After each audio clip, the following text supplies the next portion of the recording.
Hello everyone, welcome back. জলদি জলদি ready হয়ে যেতে হবে ফটাফট সে। সকাল সকাল মর্নিং এ উঠে একটু বাইক রাইড করার মজাই আলাদা। একটু যাই, গিয়ে রাইড করে আসি। কারেন্টটাও চলে গেল, রেডি হতে হতেই কারেন্ট চলে গেল। Okay, I am ready to go. বাইকটা একটু দূরে রেখেছি, বাইকটা আগে থেকে বের করে দিয়েছিলাম। ওরে ওহো,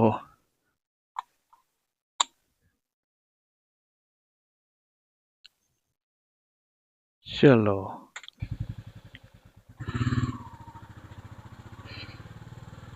আমি পারিনি।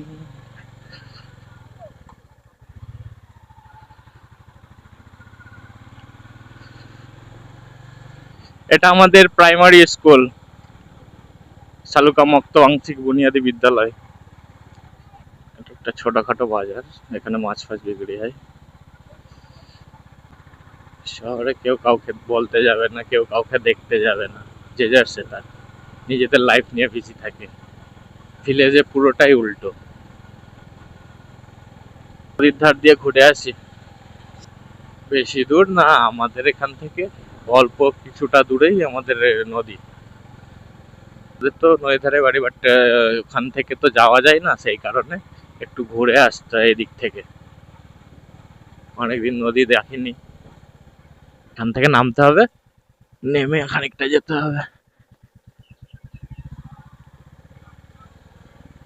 এখান থেকে এখন স্ট্রেট যেতে হবে। স্ট্রেট গিয়ে এই ঢালাই রাস্তাটা শেষ হবে, তারপরে একটু মাটির রাস্তা, তারপরে নদী। নদীর ধারে এটা ছোট গ্রাম।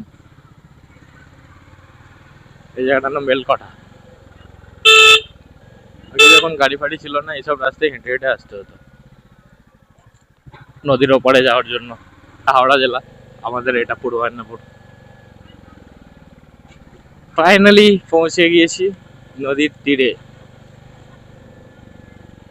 এখানে ঢালাই রাস্তা শেষ, খানিকটা মাটির রাস্তা,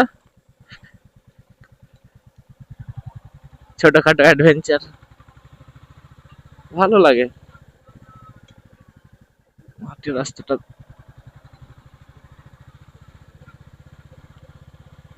এখানে সব চাষবাস হয়, সব রকম ফুল সবজি সবকিছু চাষবাস হয়।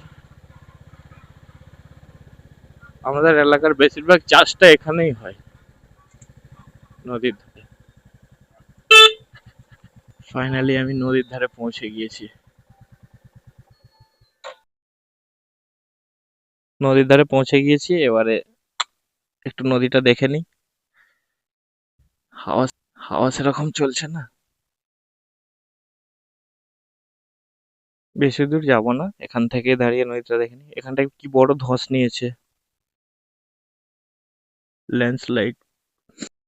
ওরে বাবা, ভীষণ রোদ, ভীষণ রোদের তাপ। ওপাশটা পুরোটা মাঠ মাঠ আর চাষ, সব রকম চাষ হয়।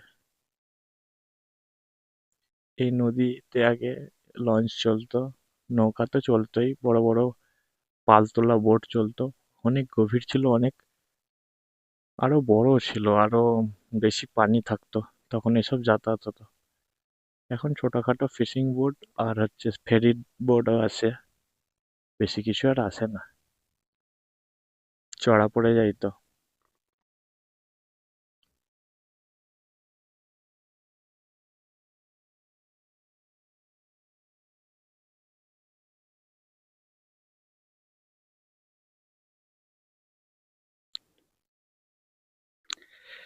নদীর ধারটা ঘোরা হয়ে গেল, এবারে চলে যাই, ফিরে পড়ি বাড়ি।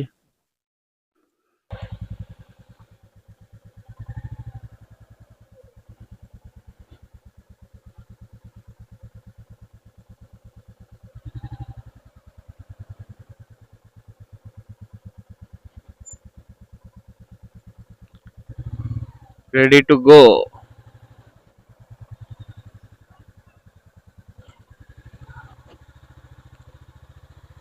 হেলমেটটা বাইকের উপরে রেখেছিলাম, বাইক দিয়ে পড়ে গিয়ে ওয়াইজারটা খুলে গেল। যাই হোক, ভাঙেনি, ফিটিংটা খুলে গিয়েছিল, আবার ফিটিং করে নিয়েছি।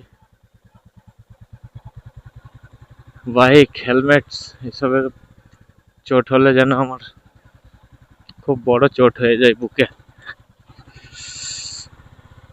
কারণ আমি একজন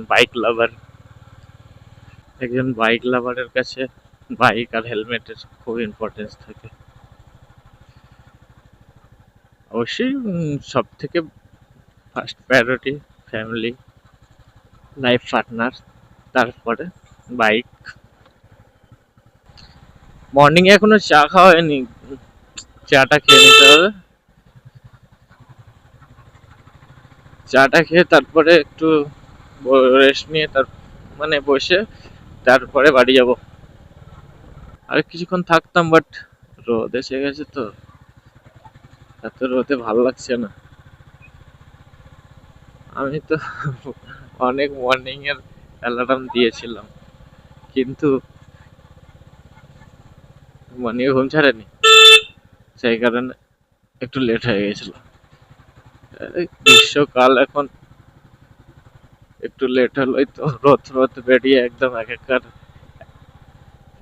তো দেখি আর ঘুরতে ভালো লাগে, বিকালের দিকে বেরোবো।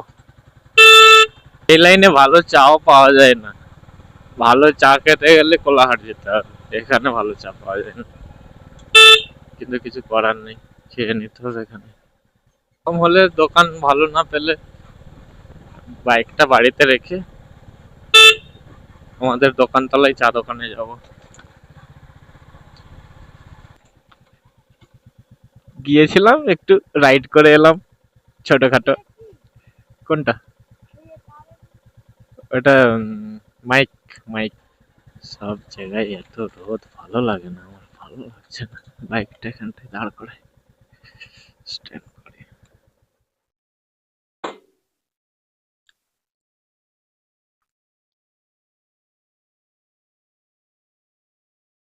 খানিকক্ষণ পরে এখানেও প্রচুর রোদ এসে যাবে, এখন ছাওয়া আছে, থাকুক।